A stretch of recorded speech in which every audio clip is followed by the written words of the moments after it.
Love you, and we are so pleased to share this tonight with all of you and with Krissi. Thank you. Don't cry. Thank you, Kayla. Man, it makes a difference when you work in a place that you love the people you work with and for.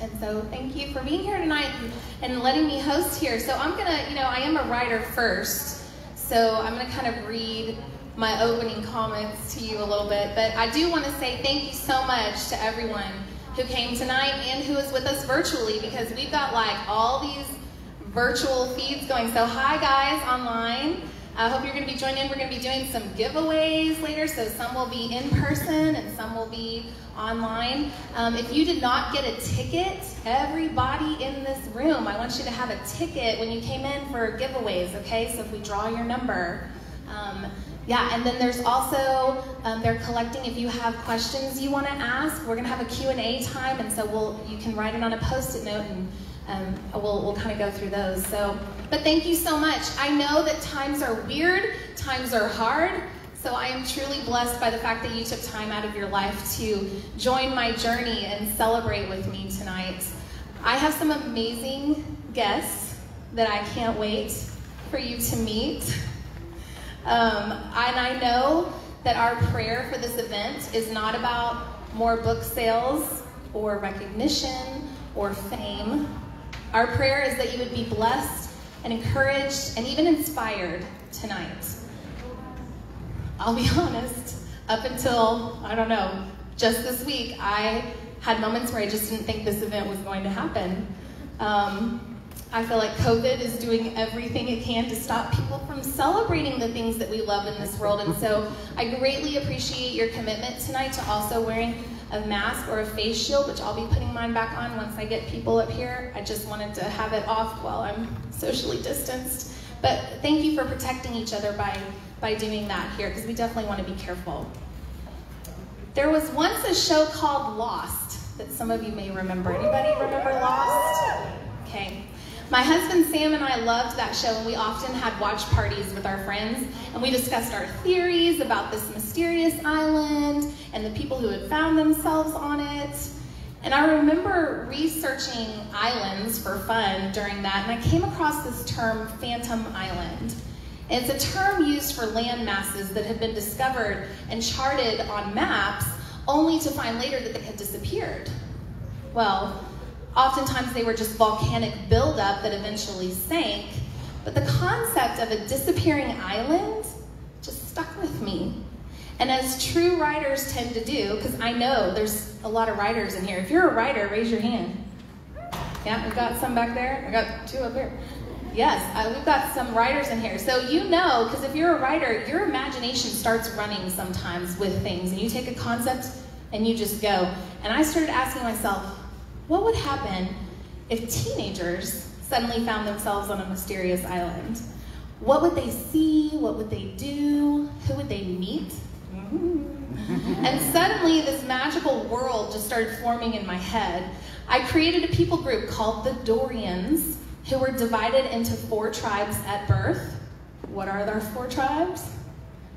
The earth, water, air, wind, and fire. And these people were gifted with those life forces. I formed my rules of magic and the history of this island along with its politics. And once I had that part planned out, I created my 4 main characters. I started with Whitney, who was basically a reincarnation of myself on the written page, down to her ridiculous fish phobia. That's a legit thing. I'll forever regret doing that too, don't do that, writers, don't do that. Don't put your real fears in there, because people will think it's funny when they find out, and they'll play pranks on you. Her best friend Morgan, Whitney's best friend Morgan, I based her on my loyal and fun-loving best friend since middle school, Melody. Caleb, Whitney's other best friend, was designed after my best guy friend in college, Sam. And then there was Gabriel, my hot island boy, my character who was as mysterious and enchanting as the island itself. And the first scene that I ever wrote of this series was that first interaction on the southern beach between Whitney and Gabriel. If you've read the books, you know the scene I'm talking about. I knew then that I was going to write a love story. More specifically, a love triangle, but with a purpose, because where these two main heroes, Caleb and Gabriel, represent the two different worlds that Whitney finds herself in. And so there's a purpose there. Once I had a rough draft of that scene, which ended up changing a lot, believe me, by the time the book was published, I was like, okay, now it's time to go back and figure out how we got here. And Camp Fusion was born. So while my three mainland characters were based on people that I knew very well, Gabriel was honestly not patterned after anyone I knew. And because of that, I spent 4 books trying to figure him out through Whitney's perspective. And then I wrote Firetrap. And that's why you're here tonight. While this series ultimately belongs to Whitney, half of Firetrap belongs to Gabriel. I thought I knew what I was going to do with this book, and I still stuck to the big picture plan that I had from 12 years ago, but Gabriel surprised me. And as he whispered his deepest, darkest secrets to me, my original plans for him started to shift. And I am so excited for you to take that journey with him too. For the record, it was never my intention to wait 7 years between Watermark and Firetrap, and some of you are here tonight have waited that long with me. You've been with me since the beginning, and I appreciate that so much. But I think God knew that Firetrap needed to come out in 2020. There are themes. Ooh, I want to start crying already. Ooh, okay. There are themes in this book that I planned out 12 years ago that are so relevant today. Themes of finding a purpose, choosing faith over fear, and trying to understand why the world around you feels like it's falling apart. I finished the first draft of Firetrap in January of this year with no idea what was around the corner. But again, God knew. He always knows. And he never stops working in the midst of darkness.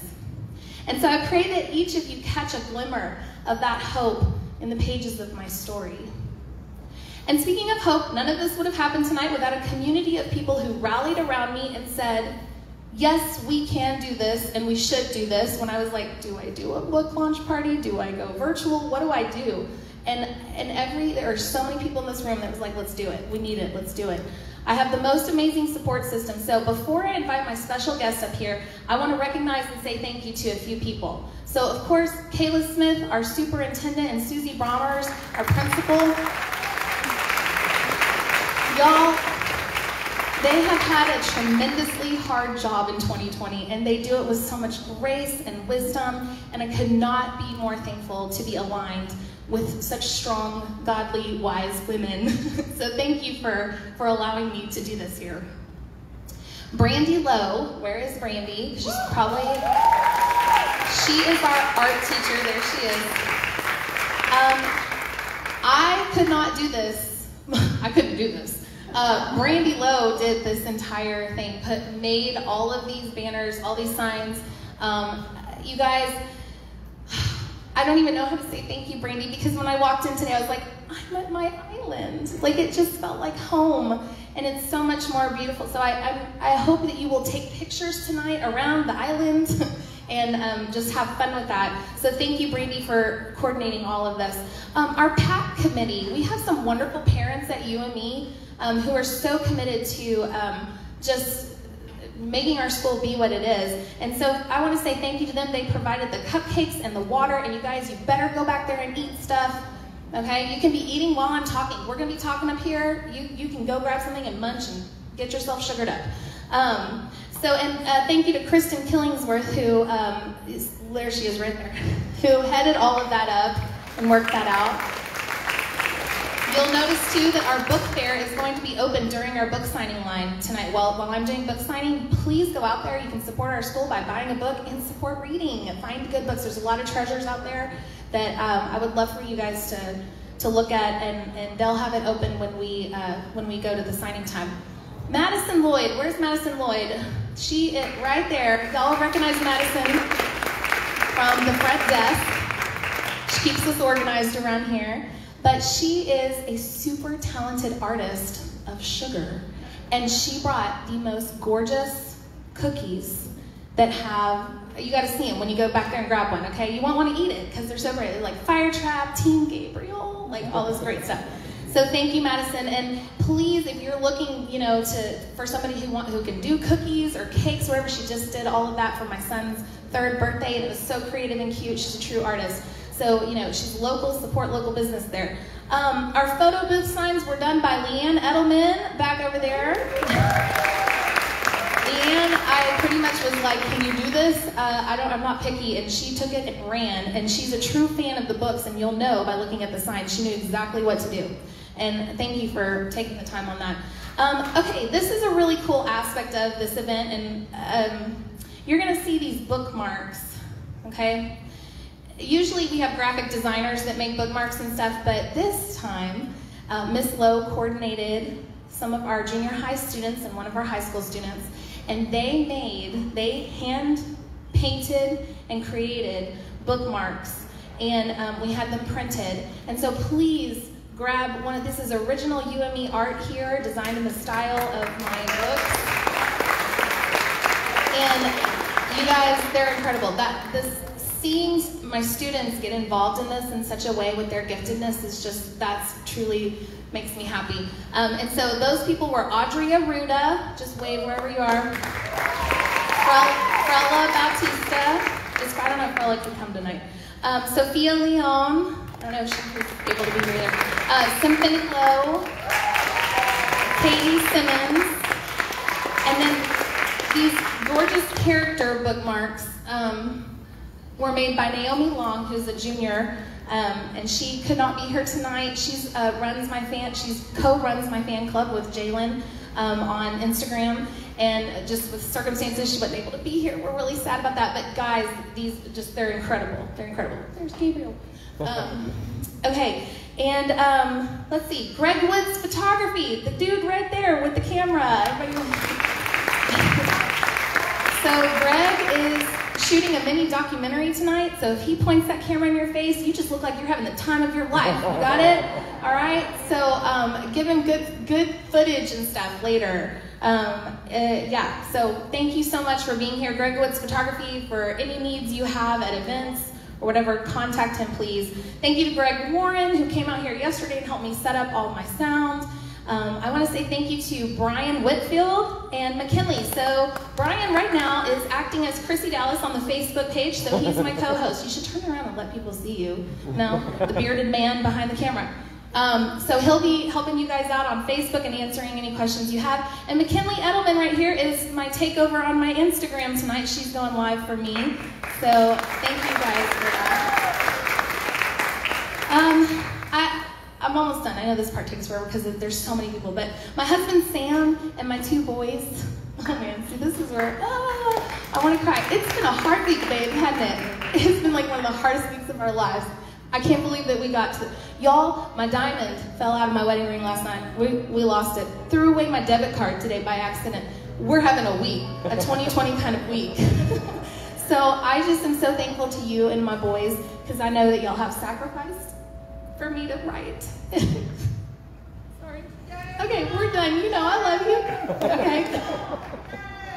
Yeah, seriously, like it is a family sacrifice to do these things. And my children are probably like, do we have a mom? Because we haven't really seen her much lately because I've been working so much. So I love you guys. To my parents back there who came in from Florida and there's Jasper and Cassian. Yep. They'll probably be dancing once we kick the music later, so y'all have a dance party. Okay, and then finally, Katrina, Elsie, and Kristen McGregor, they're not here, but Thunderfly Productions, my imprint that I started this year, would not exist without those 2 people. They are the dream team. They helped me revise, edit, and do all these things, and package the books, and just the way that they came out. It's amazing, so I couldn't have done it without them. So now, speaking of women who are part of my amazing team tonight, I want to introduce our special guest. I'm going to start with Jill, and I want y'all to come. I'm going to sit in the middle, and y'all just come and flank my sides. This is Jill Cox, author of the Bridge series, y'all. She is, so if you like sweet romance, I know a lot of you do, because if you like my books, you would love hers. There's such a strong chord of Pride and Prejudice kind of parallels in her books, and Anne of Green Gables, and I love it. She writes the college students, and it's set in Paris during today's time, but she is the wittiest, funniest person and the biggest cheerleader, and I just love you. Thank you for being here. I want you guys to read their books, and we're going to give away some copies tonight too, so hang in there. Sandra Fernandez Rhoads, come over here. This is author of Immortal Sight. So Sandra just released Mortal Sight in May. Y'all, she released her debut book in May of 2020. You know what that means? Corona hit. The world was in chaos. So I'm telling you, her book is good. She has Paradise Lost themes that go throughout the entire book. If you like kind of creepy, scary action, but like very safe, family friendly, like that's why I have these people here. They're safe writers for your children. You guys would love Mortal Sight, and the sequel is coming out April. So that's as soon as I'm done this week, I'm getting to read that. So I'm super excited. And then of course, over here we've got Gabriella Graves.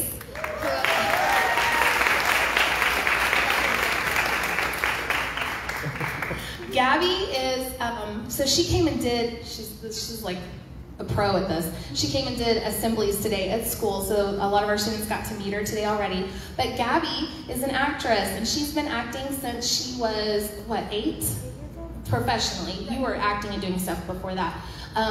You can find her on Coop and Cammy right now on the Disney Channel show. She plays Delaware, who is like this quirky, amazing character, perfect for Gabby, has the best outfits, and some of the funniest lines. And then she's also done, voice acting on Sophia the First, Costume Quest on Amazon Prime, which is a personal favorite of mine because it's so weird and quirky, and your character is hilarious. Let's see, what else? Oh, Spirit Riding Free. And I'm like just kind of going down the list. She's done a lot of stuff, y'all. So, and do you want to tell them real quick, just because we're talking about it, what's coming up next for you that we're going to see you in? Yes, I have a new Disney Junior series. It's coming out hopefully early next year, but it's a lot of fun. It's called Chicken Squad, and I play this super cute chicken. But it's a super cute chubby chicken. Right, exactly. Named Sweet. So that's so cool. We're so glad you're here, and you guys, we're gonna talk here in just a second. So let's go ahead, y'all make sure your mics are on. So grab your mics, and while I get in position, I'm gonna ask you a question and kind of turn it over to you. Justin, can you help me turn the other one on? And one of my boys is gonna come get this and move it off to the side. So I think what everybody wants to know first, because everybody's been taking a tribal quiz. Did you get a tribe quiz?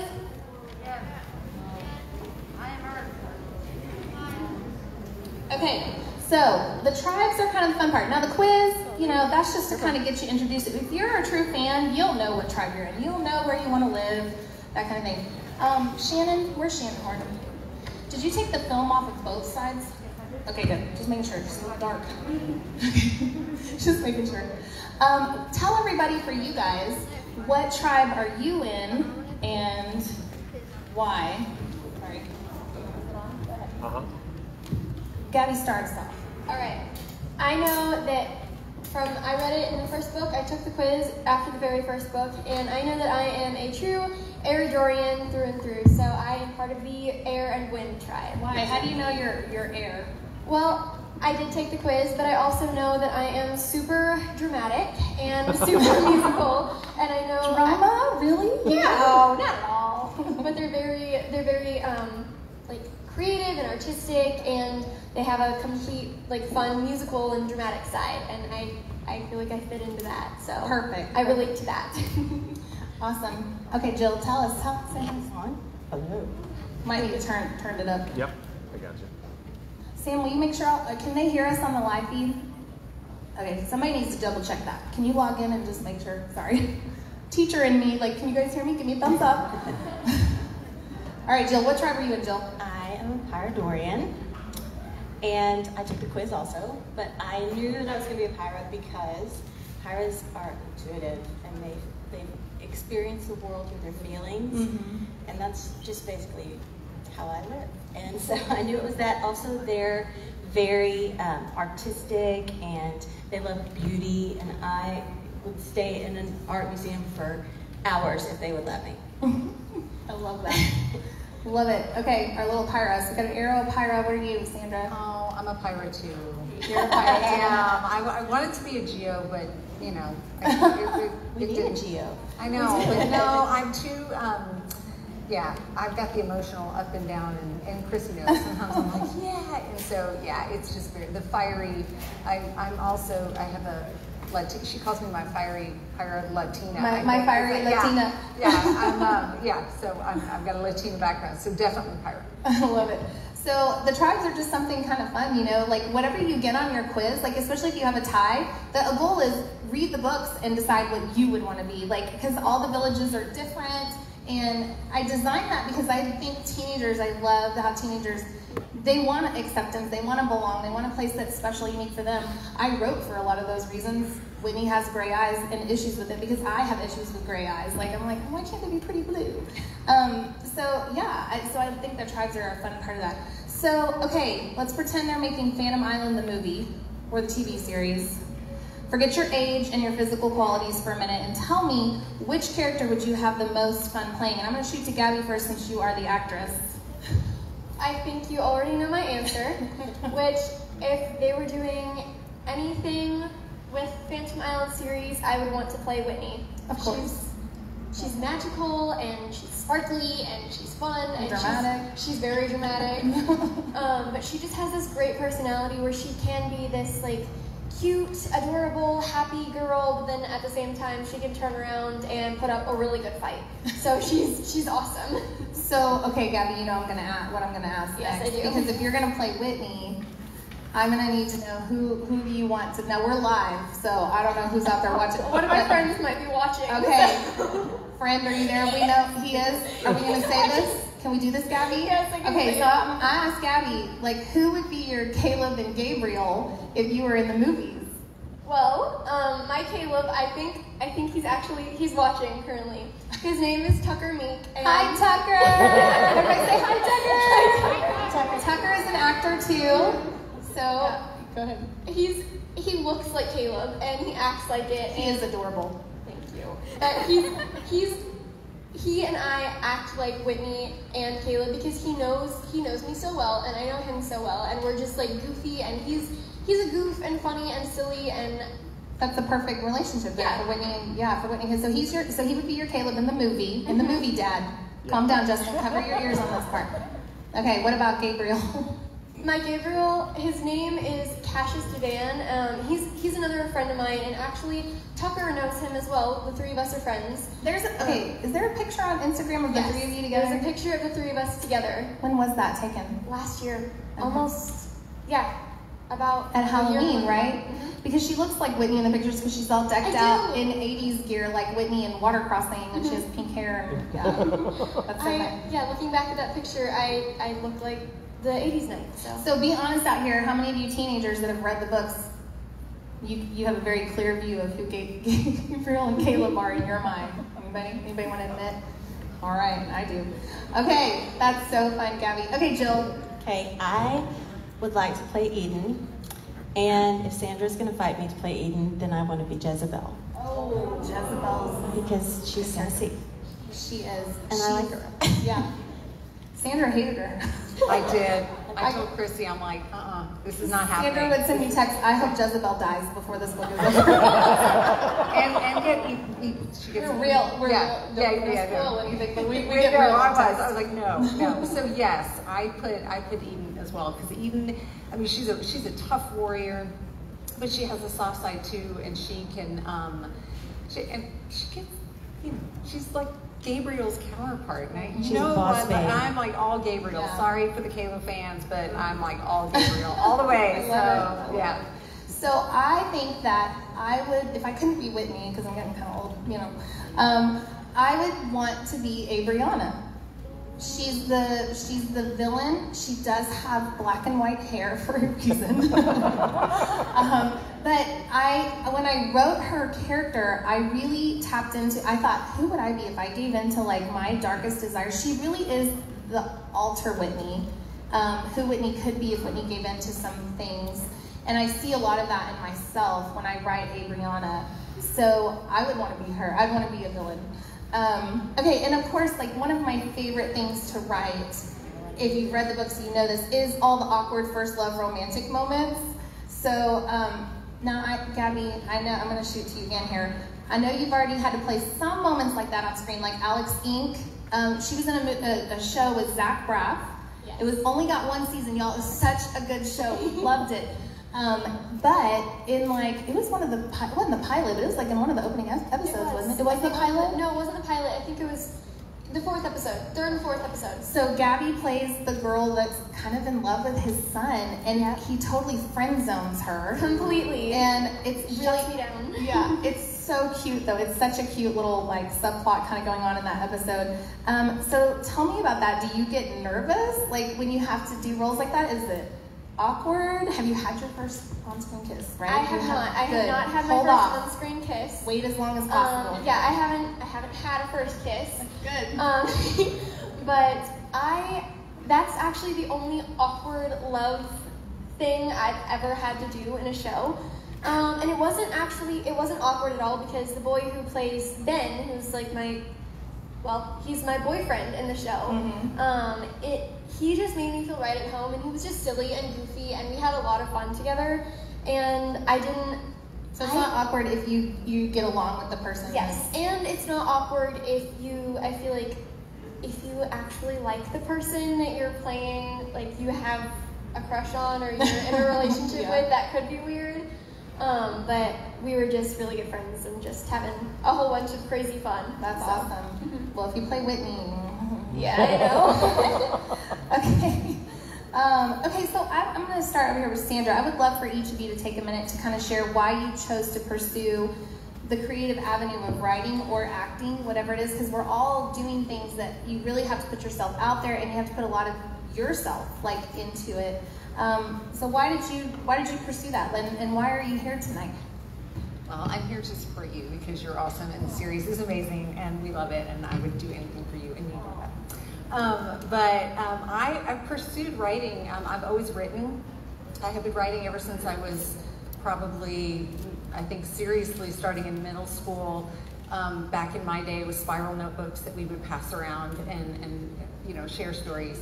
And then kind of moving along. But I pursued writing just because I really feel, my heart for artists. I love all kinds of artists. And I think that everybody has some sort of artistic bent, and that art is so needed in the world, especially right now.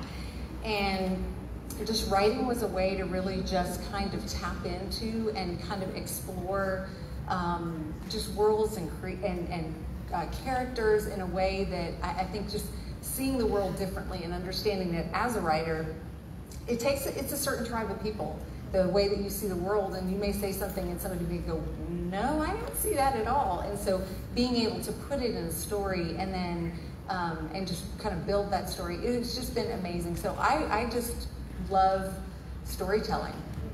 And so I think that's what, just for me, getting an idea, putting it down, and then just telling a story is what I love to do. Absolutely. Jill? Well, I love stories of all kinds. I love movies, I love books, I love operas, and I've always been that way. I'm an only child, and when I was little, my parents would leave to go to dinner or whatever, and they'd leave me with the babysitter, and I'd be in my room, I would tell myself, make up stories in my head. But I never believed that I could write a book, not because I couldn't write, because I loved writing, it was my favorite thing, but and probably I'm guessing a lot of people in this room feel this way, I thought people who got books published were unicorns. I was like, who are these people that are so lucky to get to live their dream? So I really kind of always pushed it to the side, but because I love books, I kept studying. And so I studied French literature in college, and I got a master's degree in it. I had basically a double major in English literature. And it really wasn't until I taught French at Trinity Christian Academy for 17 years, and it really wasn't until I got to my late 30s that I was like, I have got to write this story that I have been wanting to write forever, but just kept talking myself out of, because I thought, well, it'll never get published. So this particular story, The Bridge, is not really based on my study abroad, but it is inspired by when I studied in Paris. And in my mind, it's all based on your real life. I really see Jill in Paris with Pete Russell. I really wish that that was the case, but that is not true. Although I do love living in that world in my head. But I am so thankful that I got to have the opportunity to pursue my dream. I left teaching in 2012 to get a corporate job. So I don't know if y'all know this, but teachers work like 100 hours a week. So I needed some time, I needed a job where I could have like parameters, and I would not be working on the weekends just whenever I needed to work for school. So I'm just so thankful that I got to pursue this dream and publish my book. And I do want to say these two are up here because I believe in their work, and I wanted them on the stage with me. I wanted to introduce them to my fans, to my students, and it's for different reasons. Sandra has such a, I feel so, like I said, she has like, the creatures just scare me. But it's a safe, scary feeling for me. It's not a horror, it's not, I'm making it sound like you're writing horror or something, it's not that. But I also, Sandra makes me feel smart when I'm reading her book because she's got all this Milton stuff in there, and she makes it so accessible that I can understand and remember, oh yeah, I remember reading Paradise Lost.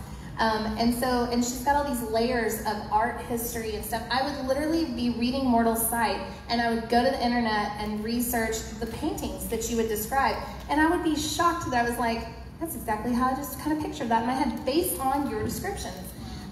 So she's a lover of art, and so there's a component there. There's a deep, like, spiritual, emotional component that comes out in your books, and I love it. And you have teenagers, and in your own home, she's got 4 kids, and her son just graduated, her oldest just graduated high school in 2020. And so you understand teenagers, like you know how to write teenagers. And Jill has been a teacher and gets teenagers too.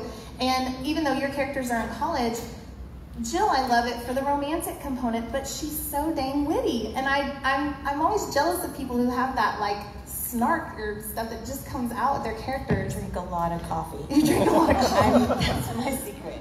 But I stayed up. The first time I read your book, I think I stayed up till 2 a.m. because I was like, I'm not going to bed till I finish this. Yeah. And then you texted me. And I texted you at 2 a.m. I'm sorry. I did, didn't I? I'm so bad about that. And then I reread it before Dear Sully came out. Was it before Dear Sully or the long? I think it was The Long Walk. Before the second. So there's 3 in her trilogy, and I read The Bridge again. And I stayed up till 2 again. I was like, why am I doing this? I know how this ends, but I was like, it's just so, I get so immersed in it.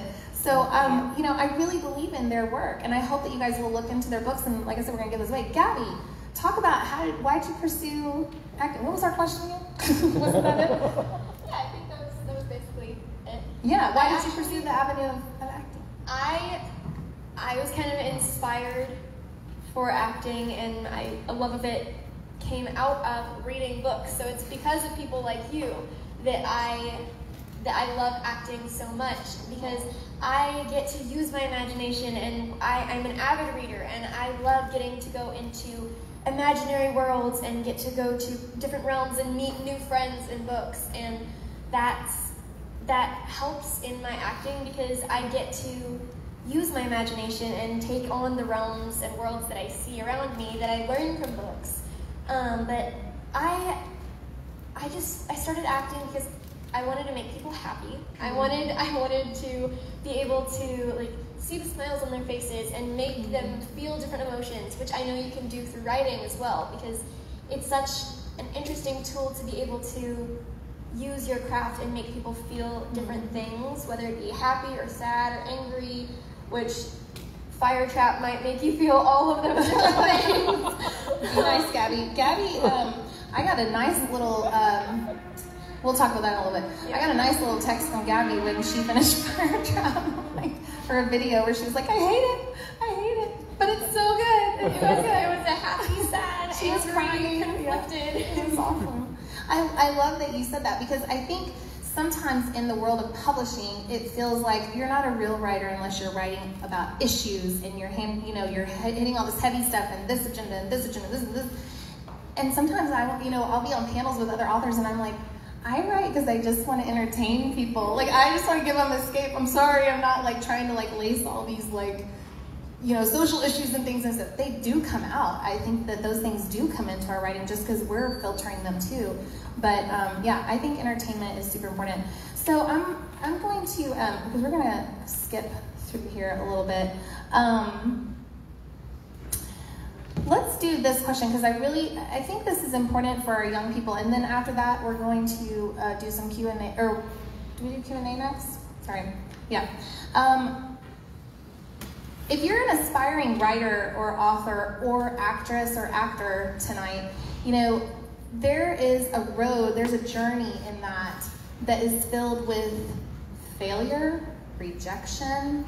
Phantom Island, like 12 years ago when I went out on the agent search, does anybody want to guess how many times I was rejected on these books? Some people know. I'm seeing some numbers. What? Just throw it out. Was it more than 100? No, it wasn't more than 100, but thanks for being me there. No, it was close though. 65. I had 65 rejections before I finally started pursuing other things. And, you know, and even this year, there's been setback after setback, and sometimes you feel like failure, and then you go, I don't know if I want to do this or if I can do this. But there's something that's got to keep pushing you past that failure and past that rejection. And Gabby, I really want you to share what you shared with our students today when you were talking about how you deal with that as a 14-year-old, because rejection is a huge issue for teenagers, and not all of them handle it in healthy ways. But how would you encourage them? What would you say about that? Well, I'll say what I said earlier. My mom taught me something that I think is very important. It's 99 times you will hear no. You will get 99 no's before you get one yes. But it's important not to think of every no as a failure. It's not, oh, I keep failing, they don't like me, or I'm not getting this right, or they don't like my work. It's, okay, so I got another no. That's okay. That's putting me one step closer to my end goal. And sometimes it might take a few more than 99, or it might be less than 99, but there's every no or mess up, they're not failures, but every no that you hear or that you get, it just pushes you one step closer to your goal. And I love that. That's such a good perspective to have. And Michelle, great job. Did we introduce Michelle and Justin right up here? These are Gabby's parents. And for those of you that don't know, I guess I didn't say this, but I grew up with Justin and his family down in San Antonio, and I was at Justin and Michelle's wedding, and I feel close to Gabby because I've watched her grow up on social media, watched her start her acting career and all that, but we didn't actually meet in person until today. So it was really cool. When they walked into the school, I wanted to cry. It's like family walking in, you know, the people that you guys are growing up with now, like here we are, and I just love that. So, but I love, Michelle, good job training your child to think like that, because I think that rejection is huge. And if you can understand that at your age, like, man, you're gonna have a foot ahead as an adult too, when you take on even bigger things. Because I think some of us have had to learn rejection the hard way and how to handle it, right? And not go to the dark place. So do either of you, we're kind of out of time, but do you have anything you want to kind of say real quick about that? Like how you handle that? This is kind of a variation on what she said, but I also think of rejection as being an answer. It is, like, it's leading you somewhere, like you said. I got rejected 108 times.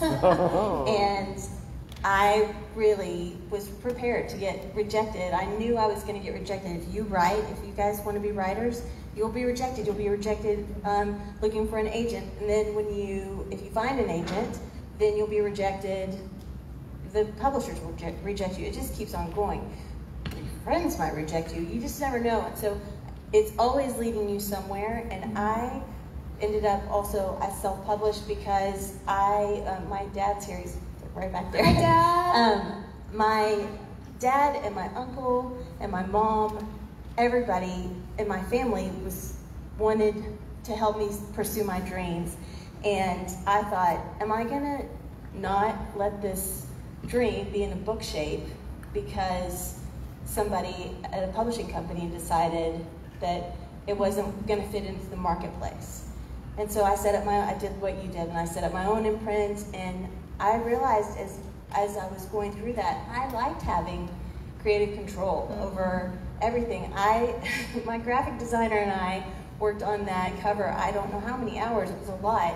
And like I picked the font on the inside of the page number, all of that stuff I had control over. And I didn't realize until I got into it that was something that would be important for me. If you're going to be traditionally published, there's a lot of wonderful things that happen with that, but you don't get to pick your cover necessarily, and you don't get to pick what the inside of your book looks like, and you don't get to pick who reads it or where it goes. Sometimes their books get made into movies and it looks nothing like their movie, like their book.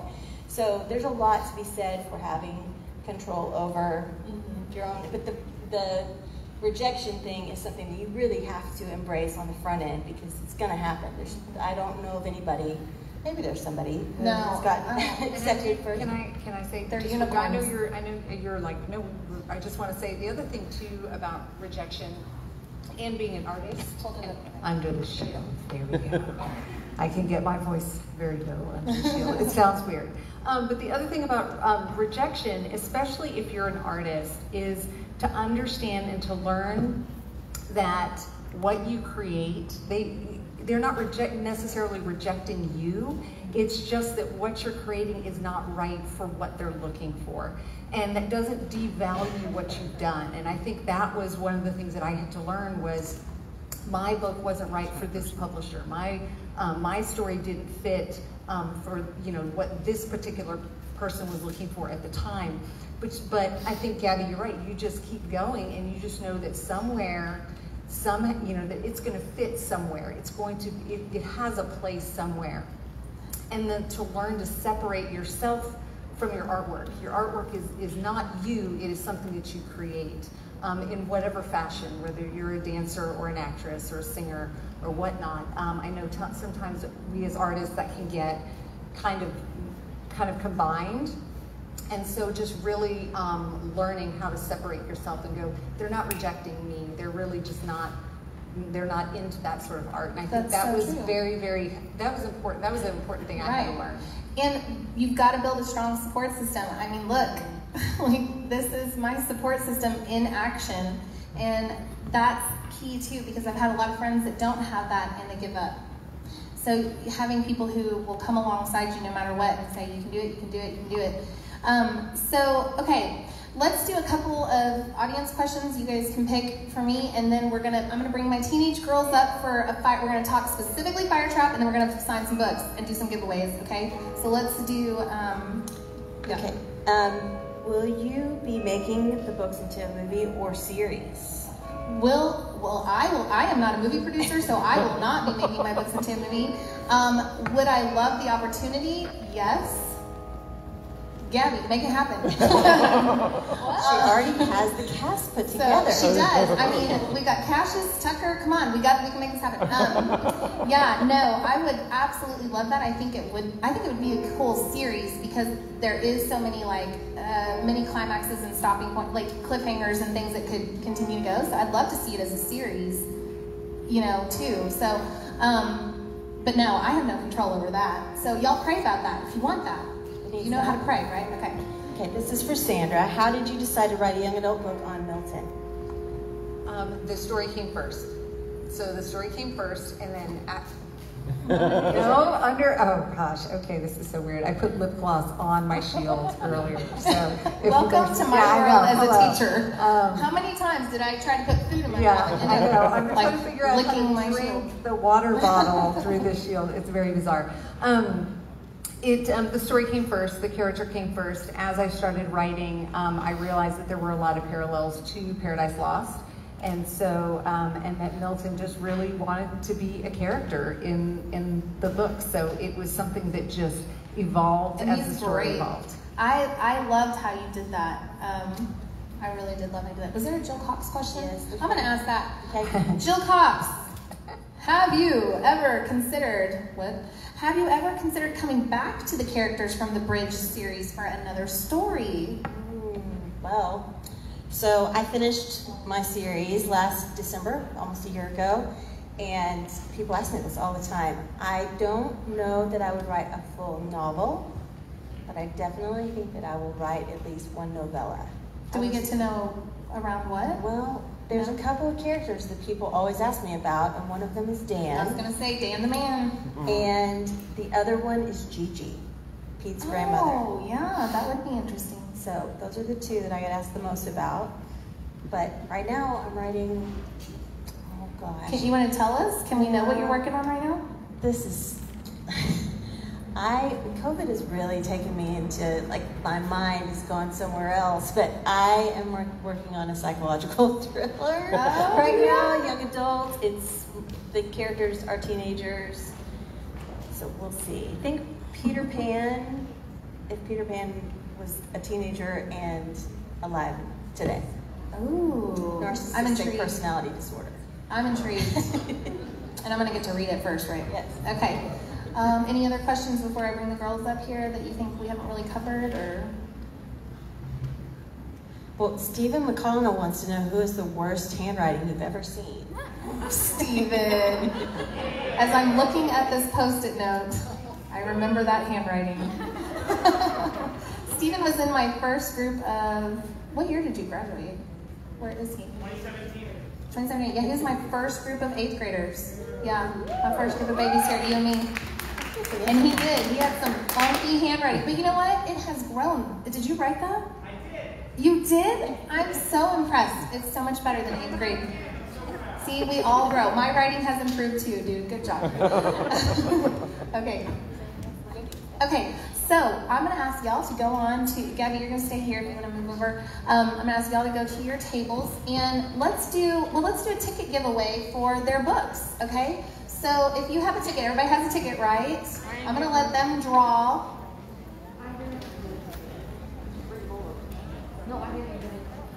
Well, you got to follow directions, man. No, okay, yeah. All right, and then, let's see, let's do this. We'll do 2, because I have 2 books to give away tonight of each of y'all's. Okay, so draw 2 tickets for Jill Cox. So these tickets will go to get a copy of The Bridge tonight signed. She has it over there, so you can go visit her during the signing and get your copy. And then Sandra. I like that it's a fish. I like that it's a fishbowl. It is, it's a fishbowl. It's from my water mark tour, yeah. But no fish, because... No. No. All right, call out your numbers quick. Let's do it. I don't know. 080669. 080669. Or is it 699080? That is hilarious. It's upside down. It's totally different. Yes, it's 699. Yeah, 699080 and 699094. Where are you? Where are you? Raise your hands. Woo! We got a winner! Might be a little young, but you can pass it on to somebody who can. Okay. All right. Was there another one? Where'd our other person? What was it? 699080. So 80 and 90. Do I need to draw another one? Might have to. 699080. Where'd you go? You can, Abby, Brent, y'all can do the book during the book signing. You're gonna come up there and get it. Well, this is 699070. Abby's rigged. Where they left? Oh. 699099. Woo! There we go. We have a winner. So during the book signing, y'all go over to their table. They've got copies for you. All Okay, right. for Mortal Sight by Sandra Fernandez, All right. Rhoads. You know there's 699, so I'm just going to say 079. 079, like bingo. Woo, Kristen! All right. So that's right. 089. Oh, we have an 89. All right. I love these yells. It's like I bingo. love this book. It's so good. Thank you. All right, thanks for being up here. Y'all are gonna have a chance. Please take time tonight to go take pictures with them, get things signed. They have like swag to pass out to you. So if you want signed stuff by them, their table will be right over there. Gabby, move over. Girls, get up here. All right, I'm gonna introduce to you my Can somebody get that bowl? Not y'all. Okay, quickly, girls, quickly, come on. We gotta go. This is my Cuteness Factor Creative Club. They are, and Sophia is part of that too. Has been, she's our songwriter though. So these girls were my beta readers and got to read Firetrap while I was in the revision stage. So a beta reader is super important for me. When I go into the revision stage on any book, I have parents that I ask to read to go, is there any content in here that you think you would be uncomfortable with your child reading, or that kind of thing, and just to get a parent perspective, because I have probably about half of my fans are adults. And so I get their feedback, and then I, in years past, will select certain teenagers that I trust, and that also are writers. All of these girls are writers, and they're incredibly talented, and so they read it, and they gave me a lot of comments on that. And I did change some things based on some of the feedback that you guys gave me. So, yeah. So, okay, so this is Joe Sellers. This is Jalen. Sorry, I always do it Jalen, but I always go like Jalen. Jalen. I do want to take a second can we share some fun news tonight? So, Jalen has co-authored a book with her dad, and that is going to be releasing in 2021. And I get to read it. That's my next book I get to read after all this. Jalen, will you tell us a little bit about what your book is going to be about? Yes, so it is called Last Light Ascending, and it actually came out of that we had nothing to do with 24 hours of no power. So we were kind of stuck just not having anything to do at all. And so we were kind of thinking about like what we could do, and so we just started writing and having like concepts. We got together as a family, started forming concepts and ideas for our story, and so I have like a little teaser just for it, and hopefully we'll have more updates soon. So a strange light occurrence sends two best friends on a journey for the truth that will unveil the secret history of their world and its fall. A story that involves forbidden love, betrayal, jealousy, and oppression. And so we have an Instagram account for it. It's light.creators if you'd like to check it out. And so we hope to get more updates out soon about that. Oh, that's very exciting. She's a very talented writer. She's a junior in high school. Joe is in 9th grade now. And then Emma over here is one of our 8th graders. Emma, pick up the mic. Say hi to everybody. Okay, so here's what we're going to do. We're going to do Firetrap teases really quick. Online, this is for Facebook and Instagram.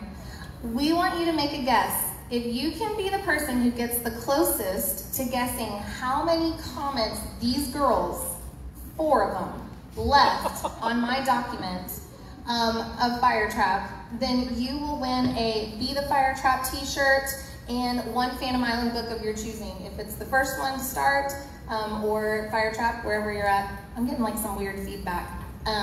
So yes, I'm gonna give you one hint though. It was over 1,000 comments. So put your guesses in the comments. Brian and McKinley are gonna be watching for that.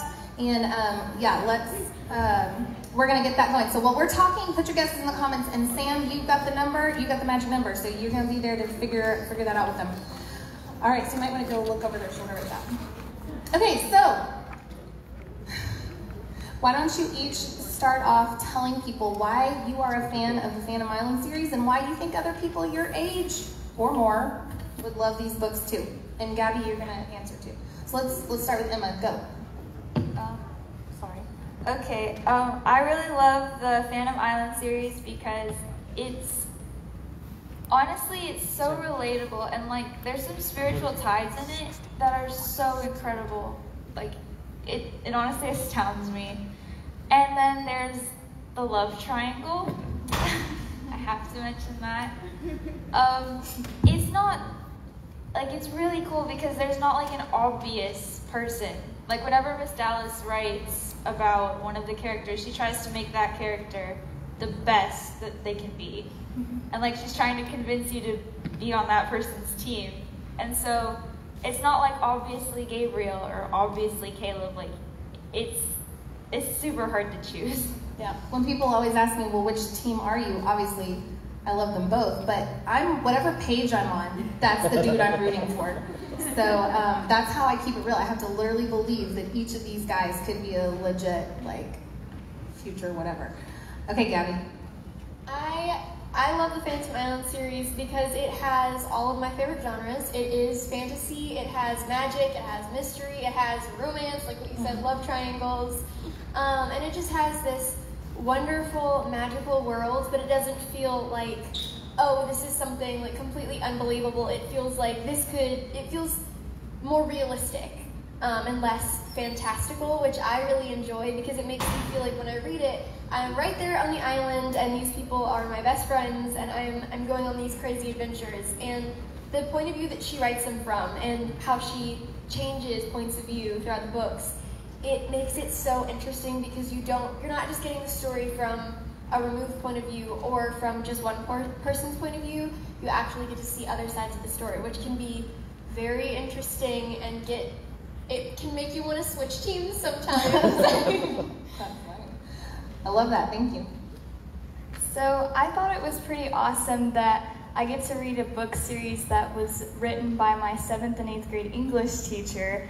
And so I love like all the mystery that surrounds the island and the characters. I love that we can be able to like relate to one of the tribes, and definitely the love triangle too. You get to have fun trying to choose who she's gonna end up with. And also I find myself laughing out loud a lot when I read these books because the humor, and also what they've been saying is like the relatability of the characters. Like I've read a lot of book series, like I love fantasy, and I've read a lot of book series that don't have like a whole lot of relatable characters, but this one has a lot of relatable characters and a lot of depths in the relationships, which is really, really fun to read. I really like how Miss Dallas took that, old idea of elemental powers, and she just put a whole new twist on it. And I really love that. I also, like everyone else here is saying, love how it's so relatable. Like any one of us could go to the White Island. And the last thing that I really like is how it parallels to the Christian faith, and I feel like I really see that in Firetrap, and I really love how she manages to do that. Thank you. These girls pick up on some deep stuff sometimes. I'm like, I'm so glad somebody's picking up what I'm putting down. So, yes, thank you. Okay, let's go to, I'm going to skip some of this because we are out of time. Well, I just didn't want to take this long, but I want you to tease your favorite Firetrap scene in 2 words or 2 things, okay? We'll start with Jalen. Okay, so my favorite scene involves a competition and a prank. Competition and a prank. Gabby? I would have to say that my favorite scene involves a volcano and family. Okay. That was very well done. Emma? Yeah, we're like, avoid spoilers. My favorite scene involves a sassy female and some partners. And some partners. Now I'm trying to think what. Oh, okay. Even I'm like, wait, what scene is that? Okay, Joe. My favorite scene involves Draken venom effects and an unfinished sentence. Hold that real quick. So she said Draken venom effects. And an unfinished sentence. Unfinished sentence. I think one of my favorite scenes involves a towel and coconut juice. So, Sophia knows what I'm talking about. Okay, all right, let's play a word association game, and I literally want you to just pick up your mics and say these really fast, okay? We're not going to go in particular, just jump in. When I say the following word, what word comes to your mind? Avoid spoilers. Firetrap. Floating. Love. Embodiment. Like, yeah. Ooh, deep. Emma's going deep tonight. I can't even see where you're going. All right. Choices. Oh, okay. Gabriel. Hot tamales. We have hot tamales back there. That was his code word in which book? Water Crossing. That was what they girls called him, Mr. Hot Tamale. And stop calling him that. Okay. Bearded beauty. Bearded beauty. They're gonna get all this later when they read it. Forbidden. Protective. Okay. Pranks. It's one of my favorite parts of this book. I'd have to say army crawl. Gargoyles. Heart attack. Heart attack. Heart-wrenching. Heart-wrenching. Okay. Caleb. Coconut juice. Conflict. Besties for the resty at the festy. That line. Y'all will get it when you get there. Bestie for the resty at the festy. It's a great line. Confusing. Confusing. All right, Whitney. Sparkly. Feminine. Powerful. Vengeful. Vengeful. All right. And then let's final here. What advice would you give readers for what they need to survive this book? When they go home tonight, they're staying up to 2 a.m. reading, right? Okay, what do they need to survive? Let's go ahead. Joe, you want to start? Sure. A box of tissues and a buddy. Why a buddy? So you have somebody to talk to? Yes, because it's hard. It's really a fun book, people. You make it sound like it's so horrible.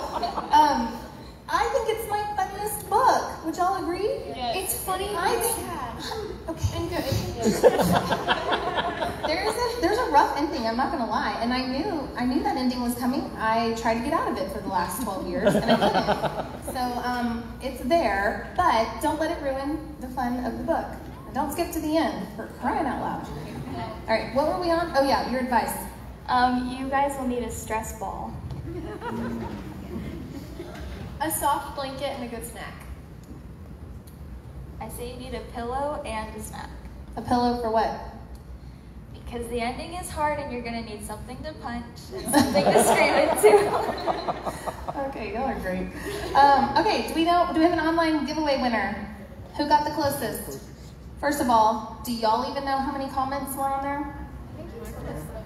1,610 comments between 4 teenage girls. And I have to give a shout out. Naomi Long is not here. She is part of runs the fan club on Instagram, and I wish she could be here. She has so many great things to say too. But yeah, she's the one that's constantly calling. Like, she'll be like, I think you're gonna do this or whatever. I'm like, is this girl reading my mind? She would come up to me while I was writing the story and she'd say things, I really have this theory. And I'm like, oh my gosh, people are gonna figure this out. I guess she thinks like me. We miss you, Naomi, if you're online. Okay, so 1,610. So who got the closest? So Jennifer Worsham Luft says. Jennifer Luft? Luft. But she's here. Says Kimber guesses 1523. Did you have her go online? That's not supposed to be for virtual. Is she in here still? Okay, so Jennifer got how many? Oh, there you are. 1523. Kimber got 15. That was the closest to 1,610? Okay, cool. Yay, good job. Cheaters going online. All right, McKinley, who on Instagram got it? Kendra the Bookworm. Kendra the Bookworm. Yay, Kendra. We love Kendra. That's one of Jill's friends over there. Hi, Kendra. Okay, so we'll send you guys, you get a Firetrap t-shirt. Since you're here tonight, Kimber, I'll get you one. And we'll send you one, Kendra, and you can pick a book. All right, so I do want to remind everybody, please follow us on our social media platforms. Like, follow Gabby. You know, we want to, my heart is to empower teens. I hope that that's obvious. And we want to encourage Gabby in a very tough industry. So follow her and become part of her journey. You can go to her website, GabriellaGraves.com. She's on Twitter, she's on Facebook, she's on Instagram. Obviously, we've been tagging each other in a lot of stuff lately, so you should be able to find her. Follow me. Okay. I'm everywhere too. So yeah, you know, one of the things that's so big about what we do, when you have an online following, it really does help you in your industry. So also, Jalen, and follow Light Creators on Instagram, and you can also follow my fan club, which is the Zephyra it's weird, it's the Zephyra. You can find it from my page too. So go on and find us if you're on social media. Tonight when you take pictures, I don't have an official photographer, so if you wouldn't mind like snapping pictures of you and your friends doing stuff and send it to phantomislandbook@gmail.com. You're giving me permission to post it on my website, so don't send me anything embarrassing. But I would really love that because I don't have anybody to just kind of snap a bunch of stuff that's going on. So follow us all on there. And when you go, if you order the books on Amazon, there's ebooks and audiobooks are coming. I'm a little over halfway through editing the first audiobook for Winchester. I have recorded them and done them myself. So I did the first when they were out years ago. I actually did those in the recording studio that somebody else edited. This time I'm doing it myself. Super fun. So that will hopefully be out before January. So that's my goal, is to get the first book up and then we'll start recording the next one. But one way that you can really help me, you guys, because I did start over this year with Thunderfly Productions and I did reproduce all of the books myself. And I don't want to go into all of the publisher issues and things that happened with that, but there was some major criminal activity that contributed, not on my end, but on my old publisher's end, that contributed to why there has been a 7-year wait. And so it's very empowering to take back my own work and produce it out there, and to, it's hard work, it's so hard. And it feels like starting over sometimes. So if you want to be involved in that and helping me, write reviews on Amazon, and make sure you're always going to the 2020 Thunderfly Productions version. You can see that in the publisher information. So Amazon's all funky right now with their links, because the old editions are still out there. COVID has really slowed things down with my old publisher getting things off the sites. And so just watch for that, and write reviews. Like, that's a way that you can help it. Write reviews when you read Jill and Sandra's books. Please go buy them and write about it, because those are ways that help us. So you can follow Sandra also and Jill online. We're all there. We're all there. So find us. So we are going to, what's next? Oh yes, I want to do a giveaway for $25 to spend at the book fair tonight, because I want you guys to go shop. So, magic fingers. Big money, big money. Let's see. 699-056. Who's got 056? Nobody? Right there. Yay! Y'all won again. That family is, y'all are gold. Okay, so you have money to go spend at the book fair, dude. $25. Make it happen, Captain. All right, so we are going to kick some music. I'm going to invite Shannon Horton up here. She's going to kind of give you some instructions while I get my signing table in order, and we'll be forming the line. I do have extra copies of books if you didn't, don't I? Do I? Okay, good. If you haven't picked up your books yet over there, or if you want more, there's more to get started on those, and I will autograph them. So everybody needs, she's going to talk about the Post-it note, right? Everybody's going to need a Post-it note on their books. Okay. Before I give you instructions, I want to tell you how Krissi ended up at UME. We were writing the charter, and we were living in Houston at the time, and my great aunt Audrey, who happens to be Krissi's grandmother, I don't know if you knew that we were cousins, she came to visit, and she was saying, oh hey, did you know that Krissi just released a book? And this was back when Wind Chaser and Windfall were one novel, one complete book. And she gave it to me, and I was telling her about this charter school that we were planning. And she said, you know what? Krissi and Sam are in Dallas. And she's really struggling to find time to write and teach at the same time. And if you've got this sort of part-time school, you really need to call Krissi. And so I haven't talked to Krissi in several years, but I called and went, hey, guess what? And so she came and interviewed, and she was one of the first teachers that we hired. And she had a pink feather in her hair at that interview. I forgot that. And we still took her, and we love her. And she has taught now all 4 of our children in 7th and 8th grade English. And so we're grateful that she's part of our UME family. And I figured because y'all are mostly UME families, that you would appreciate that story of how she got connected here. But we're super proud that she is here to celebrate with us tonight and part of our faculty. Okay, so at this time we're going to start the book signing line, and Krissi has a red tablecloth up here. You notice the blue one over there, and there's all these signatures on it. Krissi would like for you to sign the tablecloth when you come up to get her to sign your book. So there's markers up here, and I noticed that they're like all these volcanic colors. very sparkly, like, isn't that the word she used to describe to describe Whitney in Firetrap? But she would love to have you sign her table, and for the rest of the event, we would love for you to have some refreshments and take autographs with Gabby and Jill and Sandra. Also take pictures in front of your tribal banner. Use the photo props that are around. And then as you take pictures, of course, please email them to phantomislandbook@gmail.com. You'll see signs and pages around that will give you those instructions as well. When you post them on your social media, please tag Krissi. The book fair in the foyer is also open during this time. If you want to do more book shopping, remember, books make wonderful Christmas presents, and these lovely authors would love to help you with your Christmas shopping this year. There are plenty of Phantom Island books available if you want to purchase them tonight and get them signed. And we're going to kick off some music and have a party, but she's right, you do need a sticky note when you come to the signing table. All right, enjoy! Thanks for being here. Stop now.